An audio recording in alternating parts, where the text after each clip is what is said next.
नमस्कार दोस्तों, आपका अपने चैनल मनोज गुप्ता अकेडमी में आपका स्वागत है। दोस्तों आज हम लोग कक्षा 8वीं के गणित में पाठ 7 विचरण का प्रश्न संग्रह 7.2 करने वाले हैं। दोस्तों अभी तक आप लोगों ने इस चैनल को सब्सक्राइब नहीं किया तो प्लीज सब्सक्राइब और चैनल लाइक कीजिए और अपने फ्रेंड्स के साथ शेयर कीजिए। दोस्तों बाकी विषय के भी प्रश्न उत्तर के वीडियो बना करके अपलोड किया गया है, उसका लिंक आपको डिस्क्रिप्शन बॉक्स में दिया गया है, आप लोग वहां पर जाकर के देख सकते हैं। तो आइए अब हम चालू करते हैं प्रश्न संग्रह 7.2। प्रश्न संग्रह 7.2 को स्टार्ट करने के पहले कुछ इसके बेसिक पार्ट देख लेते हैं। देखो यहाँ पे क्या दिया गया, प्रतिलोम विचरण या इनवर्स वेरिएशन। तो प्रतिलोम विचरण होता क्या है? अगर एक का वैल्यू बढ़ रहा है तो दूसरे का कम हो जाएगा, अगर दूसरे का बढ़ रहा है तो पहले का कम हो जाएगा। इस तरीके से हमको यहाँ पे समझ करके चलना है। यहाँ पे देखो उदाहरण 1 में दिया गया है, यदि ए बी से प्रतिलोम विचरण में हो तो निम्नलिखित सारणी पूर्ण करो। यहाँ पे देखो जब हमको इस तरीके से दिया रहेगा कि प्रतिलोम विचरण में है तो हम लोग क्या करेंगे, ए में बी का गुणा कर देंगे। देखो यहाँ पे ए में बी का गुणा किया गया, तो यहाँ पे देखोगे 6 में 20 का गुणा हुआ तो 120 आया, तो यहाँ पे भी 120 है तो इसको भी 120 लिख लो और यहाँ पे भी 120 लिख लो। अब यहाँ पे ये हो जाएगा, अगर a की मान 12 है तो ये हो जाएगा 10। अब यहाँ पे a का मान अगर 15 है तो ये कितना हो जाएगा, 15 × 120। और यहाँ पे अगर b का मान 4 है तो यहाँ पे क्या हो जाएगा, 30 चौक 120। तो आप लोग यहाँ पे ध्यान दो, ये देखो ये है 6 और ये है 20। अगर यहाँ पे देखोगे तो 6 से ये इसकी वैल्यू बढ़ गई, देखो जहां से 6 है यहाँ पे 12 हो गया तो इसकी वैल्यू क्या हो गई, घट जाएगी। अब यहाँ पे इससे इसकी वैल्यू घट रही है ना, तो यहाँ पे ये वाली वैल्यू बढ़ गई। अब यहाँ पे ये वाली वैल्यू बढ़ रही है तो ये वाली और ज्यादा घट जाएगी। कहने का क्या मतलब है, जितना वैल्यू हमारा पहले वाले का बढ़ेगा तो दूसरे वाले का उतना ही घटना चालू हो जाएगा। ये प्रश्न संग्रह 7.2 में पहला प्रश्न क्या दिया गया है, किसी कार्य को पूरा करने के लिए लगाए गए मजदूरों की संख्या और कार्य पूरा होने में लगने वाले दिनों की जानकारी निम्नलिखित सारणी में दी गई है, ये सारणी पूर्ण करो। जैसे यहाँ पे समझ लो कि एक वृत्त दिया गया, मतलब ये एक काम है, एक काम को अगर एक इंसान करेगा तो ज्यादा समय लगेगा, उसको अगर 2 इंसान करेंगे तो क्या हो जाएगा, उसका समय कम लगेगा, 4 इंसान करेंगे तो समय और कम लगेगा। इसी तरीके से ये प्रतिलोम विचरण होता है। तो यहाँ पे देखो मजदूरों की संख्या दिया गया, दिन दिया गया, इसको हम लोग यहाँ पे क्या करेंगे, प्रतिलोम विचरण लगाएंगे। यहाँ पे लिखोगे माना मजदूरों की संख्या, मजदूरों की संख्या को हम लोग n मान लेते हैं और यहाँ पे दिन दिया गया ना, कितना दिन लगेगा, तो दिन को हम लोग क्या मानते हैं, d मान लेते हैं। अब हमारे पास ये क्या दिया गया है, ये प्रतिलोम विचरण में कर रहा है तो इसको प्रतिलोम विचरण में लिखो। तो यहाँ पे क्या बनेगा, n जो है प्रतिलोम विचरण कर रहा है तो ये हो जाएगा 1/d। प्रतिलोम का मतलब क्या हो गया, उसमें 1/, लगाना ही पड़ेगा। इसके पहले हम लोग क्या करते थे, प्रत्यक्ष में n प्रत्यक्ष विचरण कर रहा है d के डायरेक्ट लिखते थे, लेकिन प्रतिलोम विचरण में क्या करोगे, 1/d लिखना पड़ेगा। तो अब इसको सॉल्व करोगे तो ये क्या हो जाएगा, n इक्वल टू, देखो इसके जगह पे हम लोग तो प्रत्यक्ष विचरण में भी बराबर k लगाते थे और ये हो जाएगा गुणे 1/d। अब ये देखो 1/d है ना, ये बटे हो रहा है, भाग हो रहा है तो इस हट जाएगा तो क्या हो जाएगा, गुणा हो जाएगा, तो हो जाएगा n d हो जाएगा और ये हो जाएगा k में 1 का गुणा किया तो k ही आता है। तो हमारे पास क्या आ गया, n d बराबर k। अब क्या करना है, ये वाले जो समीकरण आया है इसमें इसकी वैल्यू रखना है। तो यहाँ पे लिखोगे, जब मजदूर की संख्या के लिए हमने क्या माना है, n माना है, तो n बराबर 30 और d बराबर 6। तो ये हो जाएगा, किसमें रखना है, n d बराबर k में, देखो इसमें ही हम लोग रखते हैं तो ये लिख लिया। अब यहाँ पे क्या हो जाएगा, 30, d की मान है 6, मतलब गुणा हो जाएगा या k, तो 30 छक 180 बराबर k। तो ये हो जाएगा k बराबर 180। ये क्या आएगा हमारा, विचरण का अचरांक। ये आ गया हमारा विचरण का अचरांक। अब क्या करते हैं, ये वाला जो k है इसको इसी में रखेंगे। तो यहाँ पे फिर से लिखो n d बराबर k, तो इसलिए n d बराबर k का मान रख दो 180 आ गया। ये क्या बनेगा, ये बनेगा विचरण का समीकरण। यहाँ पे लिखोगे विचरण का समीकरण। अब यहाँ पे वैल्यू रखते हैं, तो यहाँ पे देखो अब हमको किसका निकालना है, ये 12 दिया गया ना, 12 क्या दिया गया, दिन दिया गया, दिन के लिए हमने क्या रखा है, d रखा है। तो यहाँ पे लिखोगे जब d बराबर 12, तो इसमें रख दो एन डी बराबर 180 में, एन डी बराबर 180 हमको समीकरण दिया गया। अब इसमें रखो एन गुणे डी का मान 12 और ये हो जाएगा 180। तो ये हो जाएगा एन बराबर 180 बटे 12। ये इसको कट करो, 12 एकम 12, यहाँ पे बचा 6, यह आ जाएगा 12 पंचे 60। तो एन की वैल्यू क्या आ गई हमारी 15। तो यहाँ पे भर दो, एन की वैल्यू क्या आ गई 15 आई। इसी तरीके से करना है। अब हम लोग क्या करते हैं, मजदूरों की संख्या जो 10 दिया गया है उसका निकालते हैं। तो उसके लिए भी आपको फिर से इतना, ये पूरा का पूरा सेम रहेगा, सिर्फ यहाँ पे चेंज होगा। जब n बराबर 10 दिया गया है तो हमारा फॉर्मूला क्या है, एन डी बराबर 180, इसलिए n का मान 10 गुणे d बराबर 180 इस तरीके से आएगा। अब ये जो है d बराबर हो जाएगा, ये 10 से गुणा हो रहा है तो इससे हट जाएगा, तो क्या हो जाएगा भाग होगा 180 भागे 10, तो ये इससे कट गया, ये कितना आया 18। तो d का मान कितना आ गया 18। तो यहाँ पे भर दिया, ये 18 आ गया, मतलब 10 मजदूर को 18 दिन लगेंगे। अब 36 दिन दिया गया, 36 दिन के लिए निकालते हैं कि कितने मजदूर लगेंगे। यहाँ पे लिखो जब d बराबर 36, तो हमारे पास फॉर्मूला क्या है, एन डी बराबर 180। तो ये हो जाएगा एन गुणे डी का मान 36 और ये आ गया 180। ये हो जाएगा एन बराबर 180 बटे 36। ये हो जाएगा एन बराबर 36 पचे, ये 5 बार में जाएगा, 36 पचे 180 होता है। तो हमारा उत्तर कितना आएगा 5, मतलब 36 दिन में 5 मजदूर लगेंगे। सो दोस्तों इसी तरीके से करना था। अब हम अगला करते हैं। इसमें क्या दिया गया है, दूसरे प्रश्न में प्रत्येक उदाहरण में विचरण के अचरांक ज्ञात कीजिए और विचरण का समीकरण लिखिए। हमको यहाँ पे अचरांक निकालना है और समीकरण निकालना है, बस, उसके आगे कुछ नहीं करना है। तो हम लोग पहले लिखते हैं P प्रतिलोम विचरण करता है Q के, तो इसको इस तरीके से लिखेंगे। तो हम लोग इसको क्या लिखेंगे, P बराबर K, ये तो इसके जगह पे आ गया, और गुणे 1 बटे Q तो लिखते ही है। तो यहाँ पे देखोगे ये P है, ये भाग Q हो रहा है, इस साइड जाएगा तो क्या हो जाएगा गुणा Q हो जाएगा, और बचा क्या है K गुणे 1 बचा है। तो इसको सॉल्व कर लो तो ये हो जाएगा PQ बराबर K में 1 का गुणा किया तो K आ जाएगा। तो ये आया हमारा समीकरण।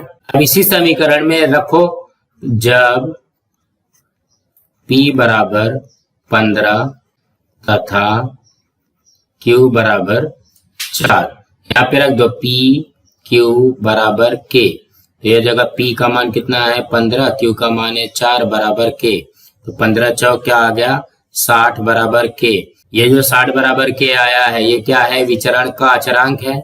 यहाँ पे लिखोगे विचरण का अचरांक, ये निकल गया हमारा विचरण का अचरांक। अब क्या निकालना है, विचरण का समीकरण निकालना है। तो यहाँ पे लिखो P Q बराबर K, ये वाला जो है। अब यहाँ पे K का मान रख दो, तो ये जगह P Q बराबर K का मान आ गया 60। ये क्या बना हमारा, ये हो गया विचरण का समीकरण। कुछ इस तरीके से बनेगा, कुछ नहीं करना है, सिर्फ ये समीकरण में बार बार वैल्यू रखनी है बस। अब हम अगला करते हैं। दूसरे में क्या दिया गया है, Z जो है प्रतिलोम विचरण करता है W के। तो ये कैसा लिखोगे, इसको लिख लो Z, इसके जगह पे बराबर K गुणे 1 बटे W। तो ये हो जाएगा Z वैसे के वैसे दिया गया है, यहाँ पे भाग W हो रहा है तो इस हट जाएगा तो गुणा W हो जाएगा, इक्वल टू K गुणे 1 हो जाएगा। तो हो जाएगा ZW बराबर K। ये तो हमारा बन गया मेन समीकरण। यहाँ पे लिखो जब Z बराबर 2.5 तथा W बराबर 24, इसी में पुट करना है ना ZW बराबर K में। तो ये हो जाएगा Z का मान 2.5 गुणे W का मान 24 बराबर K।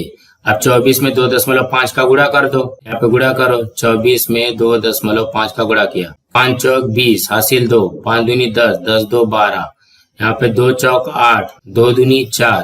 अब इसको जोड़ दो, 0 8 2 10 और ये आया 6। तो यहाँ पे देखोगे दशमलव के बाद एक अंक है, तो यहाँ पे एक अंक लगाओगे, एक अंक पे दशमलव लगाओगे तो कितना बचेगा 60 बचेगा। यहाँ पर आ जाएगा 60 बराबर K। अब ये जो 60 बराबर K है ये क्या है, विचरण का अचरांक है। तो यहाँ पे लिख लो विचरण का अचरांक। अब क्या करना है, यही के की वैल्यू इसी में फिर से रखो, तो जेड डब्ल्यू बराबर के, तो ये हो जाएगा जेड डब्ल्यू बराबर के का मान कितना है 60। तो ये जेड डब्ल्यू बराबर जो 60 है ये क्या आएगा, ये आएगा विचरण का समीकरण। इसी तरीके से करना था। अब हम अगला करते हैं, इसमें भी वैसे दिया गया है, यस प्रतिलोम विचरण करता है टी के वर्ग से। तो ये इसको कैसे लिखोगे, यस बराबर के तो रहेगा गुणे 1 बटे टी का वर्ग, तो ये हो जाएगा, यहाँ पे टी का वर्ग है, भाग हो रहा है तो इस हट जाएगा, तो क्या हो जाएगा गुणा हो जाएगा, यस गुणे टी का वर्ग बराबर के गुणे 1 आएगा, ये हो जाएगा यस टी का वर्ग बराबर के। अब यहाँ पे लिखते हैं जब यस बराबर 4 तब टी बराबर 5, ये हमको दिया गया।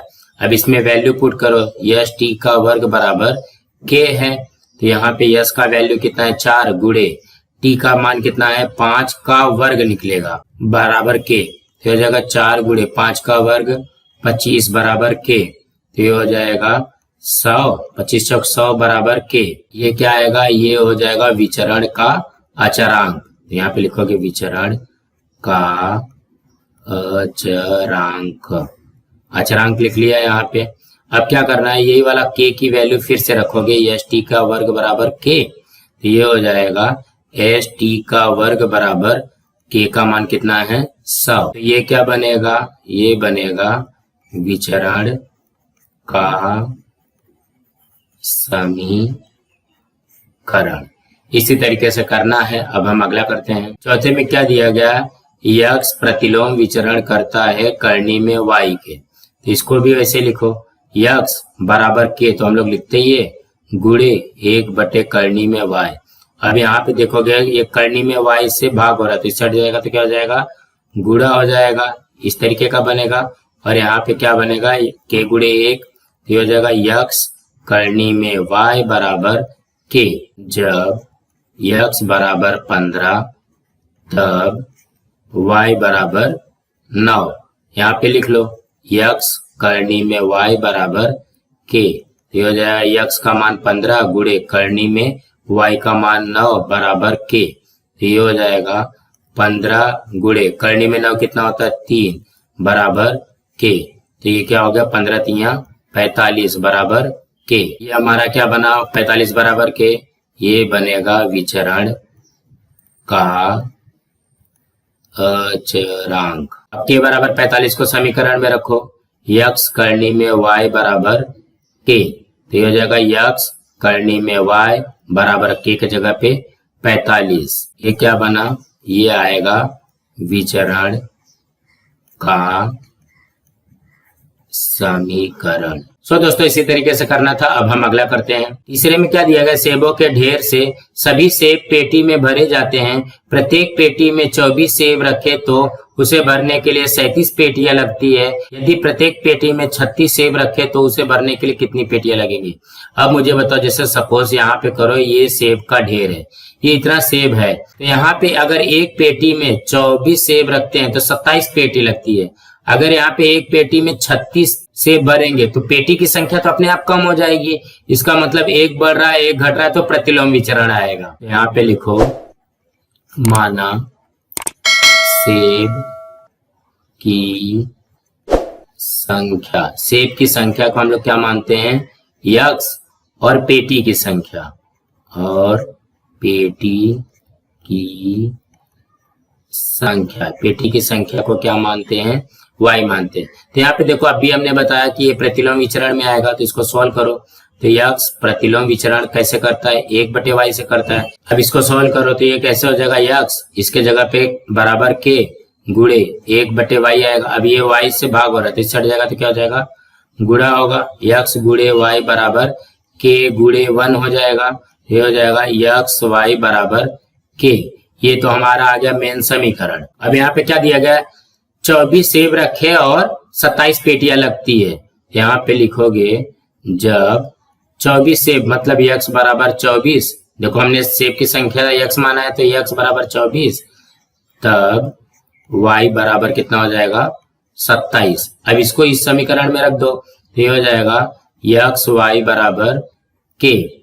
अब यहाँ पे क्या हो जाएगा, यक्स का मान 24 गुणे वाई का मान 27 बराबर के। इस तरीके से बनेगा। अब इसका गुणा कर दो, 24 में 27 का गुणा करना है।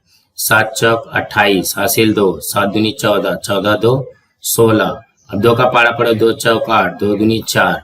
इसको प्लस करोगे तो कितना हो जाएगा 8, 8 6 14 हासिल 1, 648 आता है। यहाँ पे हो जाएगा 648 बराबर के। ये क्या बनेगा, ये आ जाएगा विचरण का अचरांक। तो यहाँ पे लिख लो विचरण का अचरांक। ये विचरण का अचरांक आ गया। अब इसको फिर से इसी में रखना है ना, तो ये हो जाएगा किसमें रखना है, एक्स वाई बराबर के में। तो ये हो जाएगा एक्स वाई बराबर 648। तो ये क्या आया हमारा, ये आएगा विचरण का समीकरण। यहाँ पे लिखोगे विचरण का समीकरण। अब यहाँ पे क्या पूछा गया, प्रत्येक पेटी में 36 सेब रखे हैं, तो सेब की संख्या क्या है, यक्स है। तो हम लोग यहाँ पे रखेंगे जब यक्स बराबर 36। अभी यक्स बराबर 36 इसमें रखना है। ये हो जाएगा यक्स वाई बराबर 648। तो यहाँ पे यक्स का मान कितना है 36 गुणे वाई का मान है, और ये हो जाएगा 648। अब इसको सॉल्व करो तो ये हो जाएगा 36 गुणे वाई बराबर 648। अब यहाँ पे y बराबर 648 बटे 36। अब इसको भाग देना है, तो यहाँ पे भाग दे देते हैं। 36 का पहाड़ा पढ़ना है 648 में। यहाँ पे देखो 36 गुना 72 होता है, मतलब 36 से कम 36, ये कटेगा। अब 14 में से 6 गया 8, और यहाँ पे बचा 5 में से 3 गया 2, और ये आया 288। 36 अठे 288, ये कट जाए। तो ये कटने के बाद में कितना आता है, 18 आता है। तो y का मतलब कितना हो गया 18 पेटियां। 18 पेटियां। तो इसके उत्तर में लिखोगे सेबों को भरने के लिए कितनी पेटियां लगेंगी, 18 पेटियां लगेंगी। कुछ इस तरीके से करना है। अब हम अगला करते हैं। चौथे प्रश्न में क्या दिया गया, नीचे दिए गए कथन के विचरण का चिन्ह का उपयोग करके लिखिए। ध्वनि के तरंग धैर्य की लंबाई L दिया गया और बारंबारता F दिया गया है में प्रतिलोम विचरण होता है। तो प्रतिलोम विचरण हम लोग लिखते कैसे हैं, L प्रतिलोम विचरण करता है 1/f से, ऐसे ही करते हैं। ये आ गया इसका उत्तर, हमको और कुछ नहीं करना है। दूसरे में क्या दिया गया, दिए के प्रकाश की तीव्रता I और दिए तथा पर्दे के बीच की दूरी d के वर्ग में प्रतिलोम विचरण होता है। तो क्या होगा, I जो है प्रतिलोम विचरण करेगा किसके, d के वर्ग से। ये आएगा हमारा उत्तर। पांचवें प्रश्न में क्या दिया गया है, यक्स प्रतिलोम विचरण करता है 1/करनी में y और यक्स बराबर 40 हो तो y बराबर 16 होता है। यदि यक्स का मान 10 हो तो y कितना होगा। इसको भी वैसे ही का वैसे करना है। देखो यक्स प्रतिलोम विचरण करता है 1/करनी में y का, तो ये हो जाएगा x बराबर के गुणे 1/करनी में y, ऐसे लिखते हैं हम लोग। तो ये हो जाएगा, यहाँ पे करनी में y से भाग हो रहा है तो इस जाएगा, क्या हो जाएगा, ये गुणा हो जाएगा, और यहाँ पे आ जाएगा k गुणे 1। तो ये हो जाएगा यक्स करनी में y बराबर k। ये तो बना हमारा मेन समीकरण। अब क्या बोला गया है, यक्स बराबर 40 और y बराबर 16। यहाँ पे लिखोगे जब x बराबर 40 तब y बराबर 16। यहाँ पे इसमें रख दो, यक्स करनी में y बराबर k में रखना है। यक्स का मान कितना है 40 गुणे y का मान कितना है 16 बराबर k हो जाएगा। ये हो जाएगा 40 गुणे करनी में 16 कितना होता है 4 हो जाएगा बराबर k। ये हो जाएगा 40 चौक 160 बराबर k। ये क्या आएगा, ये हो जाएगा हमारा विचरण का अचरांक। अब ये k बराबर 160 जो है समीकरण में रखना है। तो समीकरण क्या है, यक्स करनी में y बराबर k है। तो ये हो जाएगा x करनी में y बराबर 160। ये क्या बनेगा? ये बनेगा विचरण का समीकरण। यहां तक क्लियर हुआ? अब क्या करते हैं, देखो इसमें वैल्यू रखते हैं। जब x बराबर 10, यहाँ पे लिखोगे जब x बराबर 10। अब वैल्यू रखो ये समीकरण में, x करनी में y बराबर 160। यहाँ पे x का मान कितना हो गया? 10 गुणे करनी में y, ये तो निकालना है, और ये हो जाएगा 160। अभी देखो ये 10 से गुणा हो रहा है तो छट जाएगा तो क्या हो जाएगा? भाग हो जाएगा। और ये सेम रहेगा, करनी में y सेम रहेगा, 10 का गुणा हो रहा है तो छट जाएगा तो भाग हो जाएगा। ये हो जाएगा, भाग दिया इसको। जब यहाँ पे भाग दोगे तो ये करनी में y बराबर, ये इससे कट गया, ये कितने बार में कटा? 16 बार में, तो ये 16 आ गया। तो अब हम लोग क्या करते हैं, ये दोनों का वर्ग ले लेते हैं। यहाँ पे लिखोगे दोनों पक्षों का वर्ग लेने पर, यहाँ पे दोनों पक्ष क्या दिया गया? देखो करनी में y बराबर 16 दिया गया, इसका भी वर्ग ले लो और इसका भी वर्ग ले लो। जब दोनों का वर्ग लोगे ना तो वर्गमूल से वर्ग कट जाता है, तो यहाँ पे बचेगा y बराबर 16 का वर्ग कितना हो जाएगा? 256। यह आएगा हमारा उत्तर। यहाँ पे लिख लो उत्तर y बराबर 256। इसी तरीके से करना था। अब हम अगला करते हैं। छठवें में क्या दिया गया? x और y राशियों में प्रतिलोम विचरण है, मतलब x प्रतिलोम विचरण करता है y का। जब x बराबर 15 तब y बराबर 10 होता है, x बराबर 20 हो तो y बराबर कितना होगा? उसको भी वैसे ही करना है। तो इसको करो, x इसके जगह पे बराबर के गुणे 1/y। अब ये जो है बटे y है, इस हट जाएगा तो क्या हो जाएगा? गुणा हो जाएगा, गुणे y, और यहाँ पे आया k गुणे 1। अब इसका गुणा करोगे तो क्या हो जाएगा? xy बराबर k। तो यहाँ पे लिखोगे जब x बराबर 15 तब y बराबर 10। इसको इसमें रखना है, यहाँ पे लिख लो xy बराबर k। तो x का मान 15 गुणे y का मान 10 बराबर k। 15 दामा कितना होता है? 150 बराबर k। ये क्या बनेगा? ये बनेगा विचरण का अचरांक। तो यहाँ पे लिखोगे विचरण का अचरांक, k बराबर इसी में रखना पड़ेगा। तो xy बराबर k, तो ये हो जाएगा xy बराबर कितना आया? 150। ये क्या बनेगा? ये बनेगा विचरण का समीकरण, विचरण का समीकरण इस तरीके का बनेगा ये। अब इसमें जब x बराबर 20, यहाँ पे x का मान रख देते हैं, ये हो जाएगा xy बराबर 150, इसलिए 20 गुणे y बराबर 150, इसलिए y बराबर, ये 20 से गुणा हो रहा है तो इससे हट जाएगा तो क्या हो जाएगा? भाग होगा।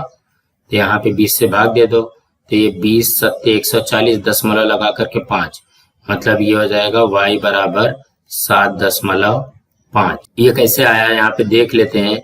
150 में 20 का भाग देते हैं तो 20 सत्ते ये होता है 140, यहाँ पे आया 1 उतारा, ये 10 आया, फिर 20 के पारे में 10 नहीं आता तो यहाँ पे दशमलव लगा करके 1 जीरो और बढ़ा देंगे तो ये हो जाएगा 20 पंचे 100, तब जा करके ये कटेगा, ये कट के 0 आ जाएगा। तो यहाँ पे हमारा उत्तर कितना आया? उत्तर बराबर y बराबर 7.5। सो दोस्तों इसी तरीके से करना था। आज हमारा यहाँ पे प्रश्न संग्रह 7.2 कंप्लीट हुआ। दोस्तों आप लोगों को ये वीडियो कैसा लगा आप लोग कमेंट बॉक्स पे जरूर लिख करके बताइए, और इस वीडियो को ज्यादा से ज्यादा लाइक कीजिए, अपने फ्रेंड्स के साथ शेयर कीजिए ताकि उनको भी प्रश्न संग्रह 7.2 मिल सके, और इस चैनल को सब्सक्राइब कीजिए। नमस्कार दोस्तों।